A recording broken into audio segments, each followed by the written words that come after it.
ولاړ دی لکه غر سړی کلک ورته ولاړ دی لکه غر سړی دا مو د خبرې او د لښکر سړی چغه د خلاصونې پورته کړې ده خدای دې راته وساتي دا نر سړی د سنتوش علي صاحب او د هغوی سره چې نن کم ګڼ شمېر عزتمند مشران موږ سره په قومي وطن پارټۍ کې شامل شو هغوی ته د خپل لخوا او د قومي وطن پارټۍ د ټولو کارکونانو ته لخوا هر کلیم وایم او دا یقیناني وله ورکوم چې تاسو یو صحیح فیصله کړې ده انشاءالله یو ځای به د دې پښتون قام د ترقۍ د سوکالۍ لپاره یو ځای به جدوجہد وکوو به او انشاءالله دا پښتون قام به د ترقۍ په لاره عزتمندو ما نه مخکې ماجد خان هم خبرې وکړې شکیل باچا هم خبرې وکړې مولانا صاحب هم ډېر ښه بنیاد او دغه کېښودلو ته هغوی خبرې هغه دغه دلته کې شروع کړه نن که مونږ وګورو نو د پاکستان تحریک انصاف حکومت دی ډاکټر فاروق افضل صاحب زموږ د صوبې ډپټي جنرال سیکرټري دی هغوی هم رارسېدل هغوی ته دلته کې په راتلو باندې هرکلی وایو د تحریک انصاف حکومت په ټول پاکستان کې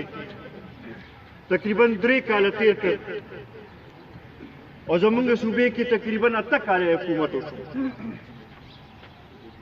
حکومت کې چې دوی نور راغلي نو ډېرې وعدې د قوم سره کړې وې ډېر خبرې د قوم سره کړې وې د مدینې د ریاست بنیاد ایښودلو خبره یې کړې وه د نوي پاکستان جوړولو خبره یې کړې وه د 1 کروڑ نوکرو ورکولو خبره یې کړې وه د 50 لکه کورونو جوړولو خبره یې کړې وه خو نن د افسوس سره دا وایم چې 3 کاله تیر شو خو موږ څه ونه لیدل چې په هغې خبرو باندې عمل شوي نن 3 کاله تیر شو په دې 3 کاله کې که موږ د تحریک انصاف خلکو نه تپوس وکړو چې بهی تاسو خپل کارکردګي وښیئ نو بیا درته شروع کړي چې یاره تېر حکومت کې دا غلط شي او تېر حکومت کې دا غلط شي او تېر حکومت کې دا غلط شي موږ خو ته دا تپوس کوو چې بهی تاسو وښیئ چې 3 کاله کې تاسو څه وکړل دا غلطۍ خو هغه نورو حکومتونو نه شوې وې تاسو خپل کارکردګي موږ ته وښیئ 3 کاله خو تاسو هم تېر کړل که نه او زمونږ صوبې کې خو 8 کاله وشو مونږ ته وښایه چې بهی تاسو څه فرق راوستلو د خلکو په ژوند کې څه فرق راغی په دې 3 کاله کې که مونږ وګورو نو د بحرانونو نه علاوه بل څه دې قوم ته نه دي میلاو شوي کله د چینو بحران راشي کله د تیلو بحران راشي کله د بجلی بحران راشي کله د اوړو بحران راشي د هغې نه علاوه مونږ څه بل څه ونه لیدل چې څه دې قوم له دوی داسې ورکړي اوس که بیا تاسو ګورئ د څو ورځو نه بیا په قیمتونو کې اضافه کېږي لګیا ده د غوړو د چینو د اوړو په قیمت کې په دې 2 هفتو کې بیا څومره اضافه وشوه چې زما خیال اوس خو د غریب د وسه بلکل دا سیزونه معلوم دي ګراني به مخکې م راتله خو دا هر چاته مونږ نه ولیدلې چې سهار چې په کم قیمت باندې چینی واخلمه ماښام راته په هغې قیمت باندې بیا چینی نه میلاوي سهار چې کم قیمت باندې اوړه واخلمه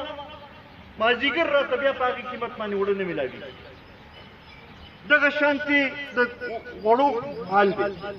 د دوایانو چې کوم یو د انسان هر د بیمار چې دی یو انساني ضرورت او ډېر لازمي شی دی هغه هم چې که ګورو نو زما خیال 500 او 600% پکې اضافه وشوه خلک په دې حیران دي هغه مریضان چې هغوی ته د روزانه په بنیاد باندې دوایي اخیستلي هغوی په دې حیران دي چې یاره مونږ خپل دا دوایانې پوره کړو که د خپل بچو له روټۍ را پیدا کړو که نه خپل دا کور وچلو څنګه به دا سلسله مخکې بوځو او بل خوا ته چې ګورو نو وزیر اعظم صاحب چې راشي په قوم ته مخامخ وایي چې یاره سخت وخت تېر شو او بس ډېر ښه وختونه را روان دي وزیران صاحبانو نه چې تپوس وکړې نو د هغوی خو دا حل شوي دی چې یو وفاقي وزیر و چې د دې صوبې وزیر اعلی پاتې شو په اسمبلی کې پاسې او وایي چې یاره زما صوبې کې ماته یو غریب وښیه وایي زه به استعفا ورکړم یو کچه کور راته وښیه زه به استعفا ورکړم چې دا حل د وزیرانو شي چې هغوی ته دا پته نه لګي چې د قوم څه نه تېرېږي هغوی نه به مونږ څه تمه وکړو چې هغوی به د خلکو مسایل باندې نن که ګورې د دې اختر پسې سمدست بیا د تیلو بحران شروع شوی دی او که ګورې نو پټرول چې ډېر په مشکله میلاویږي د کې او داسې ښکاري چې یو څو ورځو کې به دا نور هم دې کې د اضافه وکړي مونږ خو په دې پوه نه شو چې دې نه مخکې کوم حکمرانان چې دې په کول د عمران خان چې هغه کرپټ و هغه غلو د هغوی په وخت کې خو هر څه میلاوېدل د هغوی په وخت کې چې دې د قوم ته کارونه به هم کېدل ترقیاتي کار به هم روان و خو چې ته کله راغلې مونږ خو ترقیاتي عمل هم ونه لید هېڅ هم مونږ ونه لید په دې اختر کې به تاسو اورېدلي چې اختر پر ورځ سیلاب راغی خاص کر دا پټې ملګري پیاري ملګري دا د مخامخ جمشید خان دوی راته ناست دي دغه ځای کې سیلاب راغی او په هغې کې کافي نقصان یې وکړو مونږ اوس پورې ونه لیدل چې حکومتي څه امداد او یا څه دغه هغې لپاره هغې شوي خو زه ستاسو منتخب نمایندګانو ته هم یو خبر را یادول غواړم چې نن تقریبا 15 کاله مخکې امداسې سیلابونه چې شبقدر کې او دغه کې به راتلل نو د هغې د روکتام لپاره مونږ دلته کې 2 ډیمه دغه کړي وو چې سمال ډیمز ورته وایي د میاں پټي په سره او هغې سره لنډ یو بل 2 ډیمه مونږ دغه کړي وو زه ولتلی وم مشر هم راسره تللی و مونږ د هغې اختتام کړی وه په هغې وخت کې دا تپوس په صرف کوی چې د هغې وخت کې د هغې ډیم مخالفت چا کړی و ځکه چې که نن هغه ډیم جوړ شوی وي نو دا نن نقصانونه به دا سیلابونه به نه راتلل او دا د خلکو کورونه به نه غورځېدل دا به دغه نه کېدل هغه وخت کې مخالفت یې امدې دا کوم چې اوس MNA دی انورتاج د مخالفت هغې کړی و د هغې په 3 مرض بیا ماله کور ته وطن کور ته راغی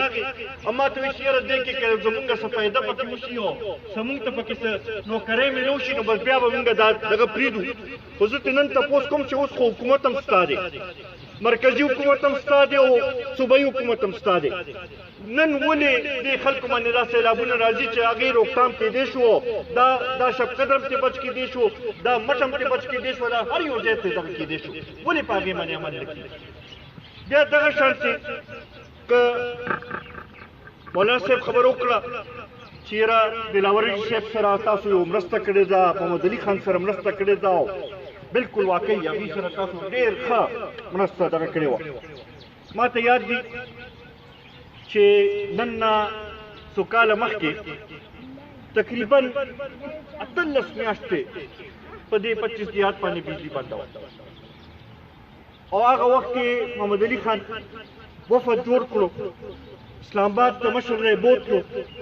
او هلته کې د دې فیصله وشوه هماغه وخت کې هغه بجلي چالو شوه